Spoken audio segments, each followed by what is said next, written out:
Just over 2 years ago, this was the sight many pecan growers in Georgia woke up to thanks to Hurricane Michael, a storm that devastated growers' 2018 crop. That, however, is not the case for growers this year, as producers are busy harvesting what is turning out to be a big crop, something that was somewhat expected now that we're 2 years post-Hurricane Michael.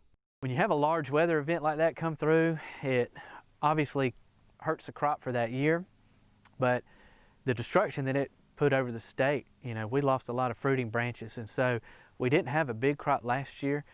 Places that was hit heavy with a storm, we had a decent crop. So what happens is the trees just spend a year growing back, basically fruit and branches, and then the year following that, which is the second year after, you tend to have a big crop. This has been observed for years where there's been large storm events like this. Of course, the great crop was only possible with great growing conditions throughout the year. According to Sawyer, we had just that this season and didn't have a lot of disease pressure. We actually had a great year in terms of growing pecans. We had a lot less disease pressure, and that is the number one pest that we are having to protect against, is scab. And so when you have a relatively dry spring, that gets us started great, and growers can cut back on fungicides, and pollination was probably as good this year as it's been.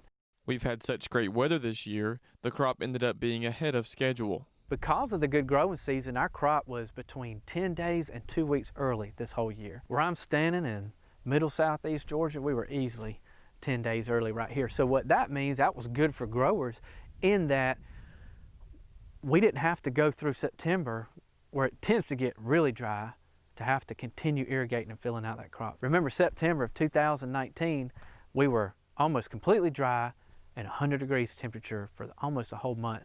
And we lost a lot of our crop because of that. And so this year we didn't have that happen. We actually had pretty good rains through August. However, there is some bad news, and that is the fact that the price for pecans right now is low thanks to external factors like trade and international competition. The trade wars that we've been in the last few years and the tariffs have kind of hurt our price, and as well as the competition that we have in pecans growing from other people across the world. One right below us, Mexico, is now producing more pecans than we are here in the United States. And so that's a challenge that we're having to work through.